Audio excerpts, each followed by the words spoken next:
Halo teman-teman, kita akan melihat atau mengetahui perintisan yang sudah ada salah satu beliau atau hamba Tuhan ya.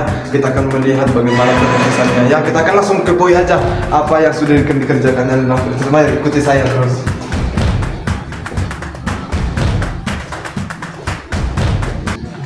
Selamat pagi teman-teman, selamat pagi para hamba Tuhan. Nah, bertemu dengan saya kembali dengan channel saya ini, bagaimana saya akan bertanya-tanya tentang perintisan atau pelayanan yang dipimpin oleh Bapak dari Nehemia Sirait ya. Perintisan bagaimana dari awalnya perintisan hingga berkembang yang saat ini. Nah, kita langsung saja ke poin bagaimana perintisan yang Bapak alami.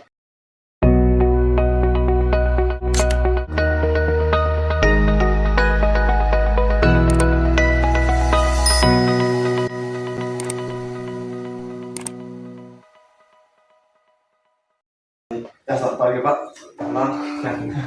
Pagi. Gimana perintisan ya, awal Bapak mulai dari perintisan yang Bapak pegang hari ini yang sudah berjalan, atau gimana apa yang Bapak alami dalam perintisan ini, dan bagaimana dulu sejarah awal dari perintisan Bapak? Ya, sejarah pertamanya saya berdasarkan visi dari Tuhan, dan dia juga memberi tahu tentang misi yang harus dikerjakan.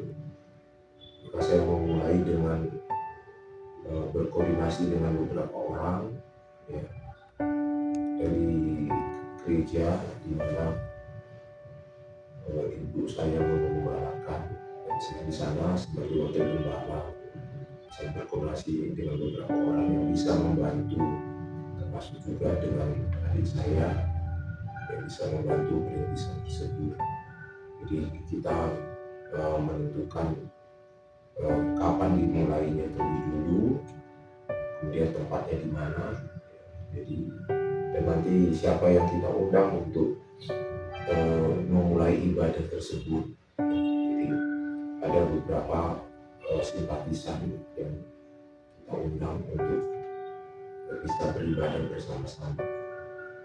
Jadi saya memulai tanggal 2 Februari tahun 2020 ya. Saya mulai merintis gereja GPDI ya. Jadi Gereja Pantai Kosta di Indonesia, Jemaat Peniel Simpang Tuntungan. Jadi saya menentukan tempatnya di Simpang Tuntungan, dan saya menggunakan gedung sekolah. Jadi salah satu kelas, ruangan kelas kita gunakan untuk beribadah. Jadi saya juga berkoordinasi untuk mempersiapkan pelayan-pelayan Tuhan. Ya, ada beberapa orang yang tidak lagi beribadah ya, di gerejanya. Mereka mau terlibat ya, untuk bisa hadir. Kita mencari jiwa-jiwa yang sudah tidak beribadah lagi, sudah tidak menjadi anggota di gereja manapun ya, walaupun awalnya sebelumnya mereka berada di gereja GPDI tempat ibu saya melayani, tapi sudah mundur, tidak ulang melakukan ibadah lagi. Itu yang kita undang awalnya. Jadi kita mulai dari jiwa-jiwa yang sudah tidak menjadi anggota lagi, vakum, dia tidak menjadi jemaat di mana-mana. Kita mulailah di waktu itu. Jadi kondisinya tidak terlalu banyak yang hadir ya, antara sekitar 10 sampai 15 orang saja. Itu kalau sekali ibadah itu sekitaran 15 sampai 10 orang, kita ada sekali 10 sampai 15 orang lah rata-rata setiap minggunya. Berarti Bapak waktu itu membuka perintisannya bukan langsung dari gedung gereja ya, berarti di ruangan sekolah dulu. Ya, ruangan kelas yang ada di sekolah yang kita dirikan. Jadi setelah beberapa hal yang sudah Bapak jalani, apakah menurut Bapak ada tantangan atau tantangan apa yang Bapak alami mulai dari perintisan sampai saat ini? Tantangannya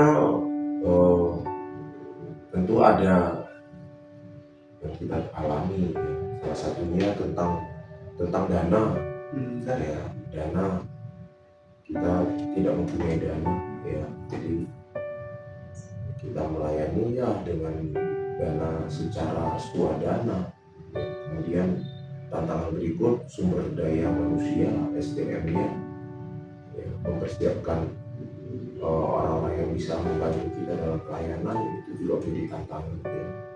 Tidak mudah memilih orang, kita lihat dulu sudah memenuhi kriteria kah atau persyaratan kah, sesuai enggak dengan syarat-syarat sebagaimana seorang pelayan Tuhan untuk bisa mendukung pelayanan kita, ya.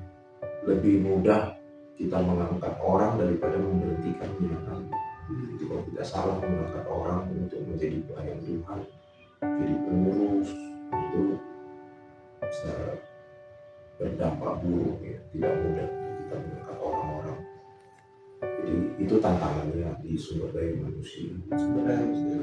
Terbatas kan, karena kita memulai perintisan itu dengan orang-orang yang jumlahnya sedikit, ya. Jadi selain dana, selain sumber daya manusia, ya, kita juga mempunyai tantangan kendala juga dari lingkungan, ya. Jadi kita harus berkoordinasi dengan pemerintahan setempat, dengan kepala desa, ya. Kita juga harus berkoordinasi juga dengan tetangga, ya. Nah, itu tantangannya dari lingkungan. Berarti tantangan yang Bapak hadapi ada juga ya, ada faktor dari lingkungan. Ada. Jadi kan kalau membahas tentang soal perintisan kita kan, kalau kita tahu perintisan ini kan tentang ekonominya nggak terlalu langsung bisa mencukupkan segala keperluan kita ya gitu. Jadi apa Bapak ambil ekonomi untuk membantu pelayanan yang Bapak ambil sekarang, atau ekonomi yang membantu tentang keuangan Bapak itu berbau dari mana juga? Ya saya kan ada pelayanan juga di gereja orang tua kan, ada pelayanan, tentunya ada persembahan kasih dan terus melayani juga di beberapa gereja dari sana, ya. Jadi kita mencukupkan lah, ya, yang ada. Terbatas, memang dana terbatas, keuangan terbatas, ya. Karena income kita juga kan sedikit, nggak bisa kita mengandalkan, ya, persembahan dari jemaat yang masih sedikit. Jadi saya mengatur pola dan sistem pelayanan dengan menerapkan keterbukaan, ya, termasuk dalam hal keuangan.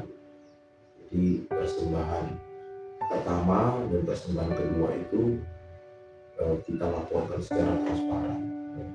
Persembahan persepuluhan juga kita masukkan ke dalam kas gereja. Persembahan pertama kita masukkan ke kas gereja, walaupun jumlahnya sedikit kan bisa dikumpulkan, ya. Jadi itu bisa membantu. Sedangkan untuk kami pelayan-pelayan maupun gembala itu kita membagi dengan persentase dari kas gereja. Jadi kalau tentang ekonomi, selain dari pelayanan kan nggak ekonomi yang dari luar pekerjaan Bapak gitu? Dari pelayanan dari luar lah yang bisa mensupport. Berarti itu masuk ke ekonomi ya. Ya. Ya, kalau tadi Bapak bilang bahwa pelayanan yang pertama itu di sekolah dah. Sekarang pelayanan yang sudah Bapak pegang apa sudah membentuk gereja dia? Atau masih tetap dalam pelayanan di sekolah? Setelah 4 tahun saya memulai perintisan, sekarang saya tidak lagi menggunakan gedung yang ada di sekolah, ya. Termasuk terakhir kami menggunakan aula sekolah. Jadi kami sudah keluar dari sana, ya, tidak lagi menggunakan gedung itu, ya. Kemarin saya pindahkan jemaat itu beribadah di rumah kontrakan saya yang saya juga gunakan sebagai perintisan. Jadi saya merintis 2 gereja.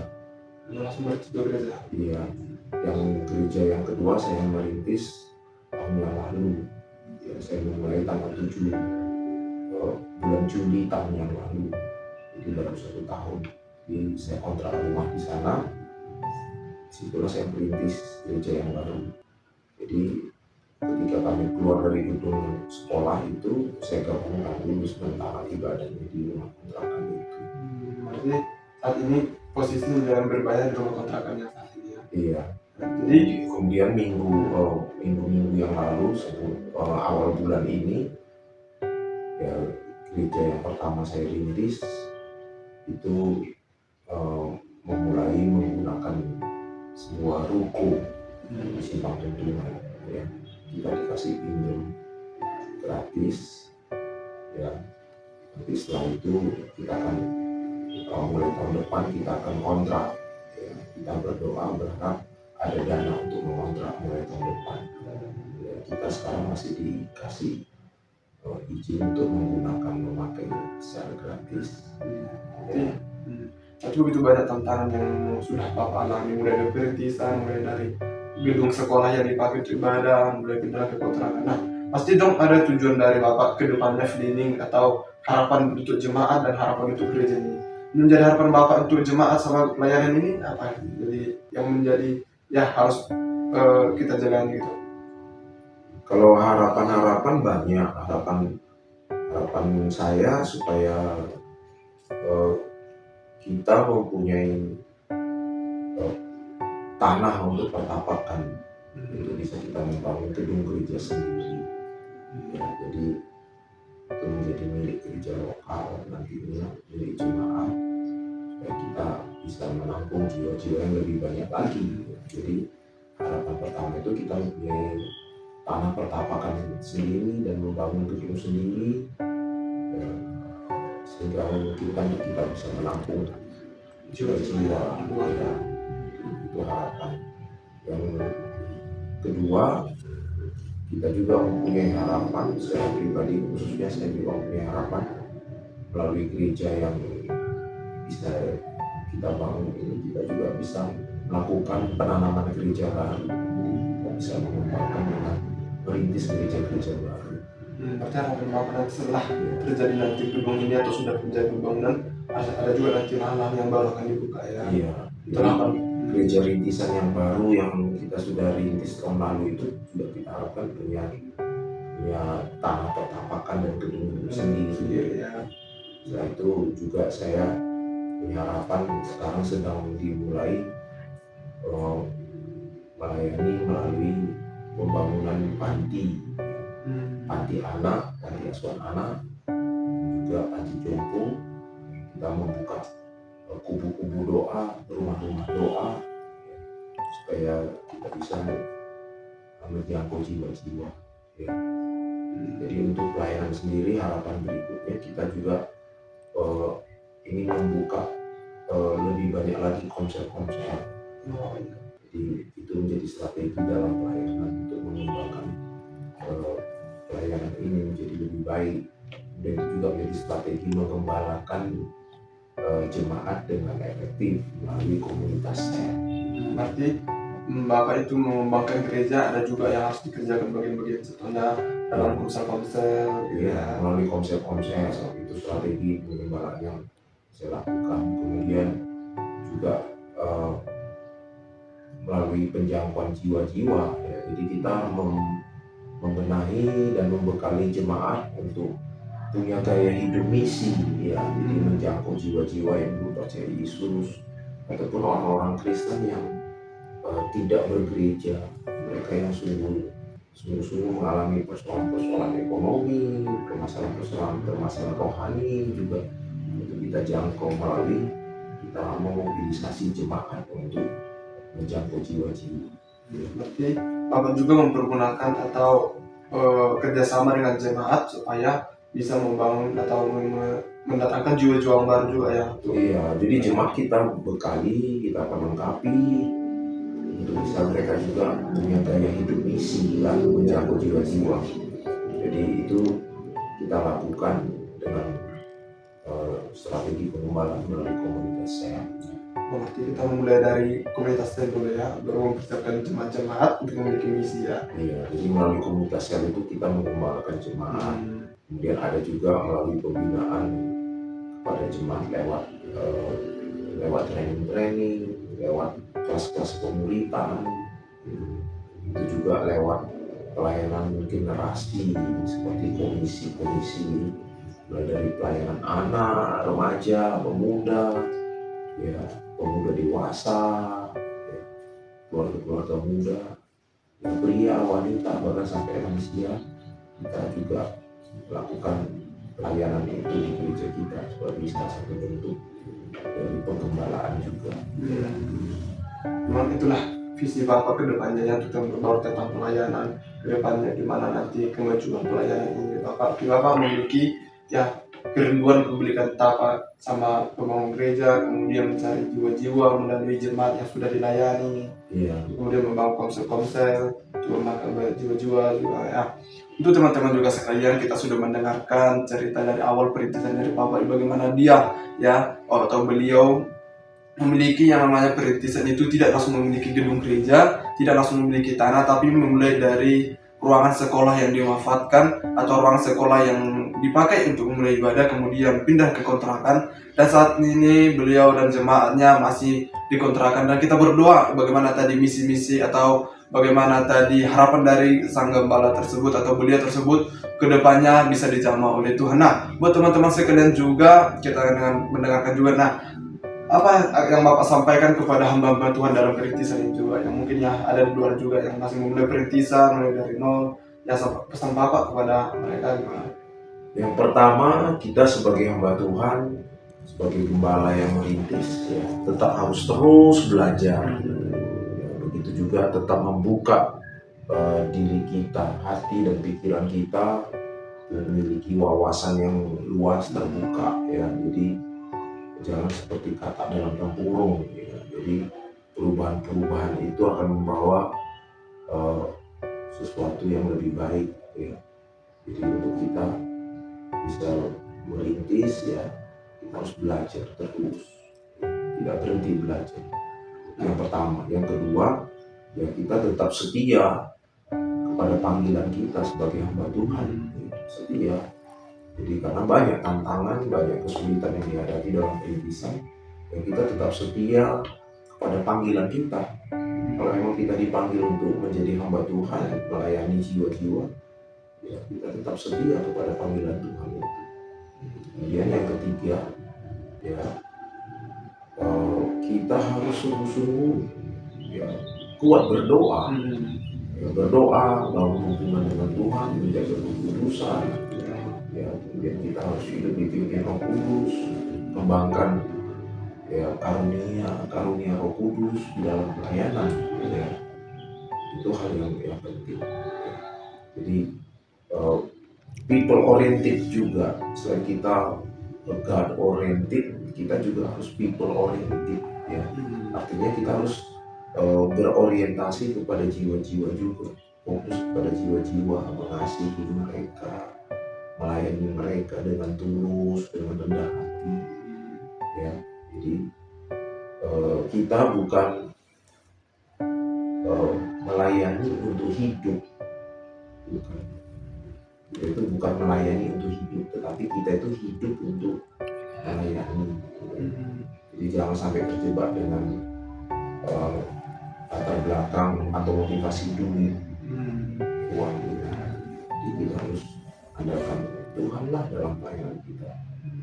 Nah, itu hal yang penting sebagai gembala-gembala yang merintis.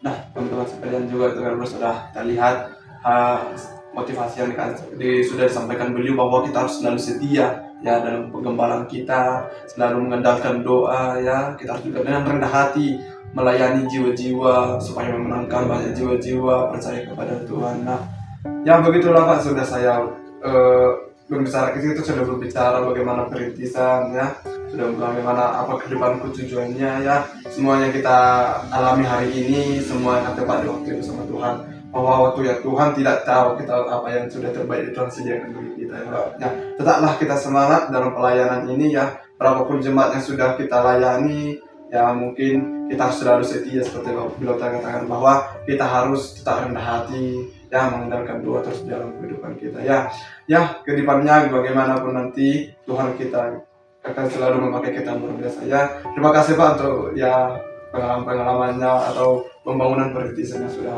Bapak jalani. Kami juga ya, kalau hamba Tuhan juga bisa termotivasi dari cerita-cerita kami bagaimana pengalaman Bapak ini sampai saat ini ya. apa juga kedepannya sudah disampaikan Bapak juga bahwa kita dalam doa terus supaya pelayanan ini menjadi berkat. Ya, sekian dari pembicaraan kami. Tuhan Yesus memberkati. Shalom.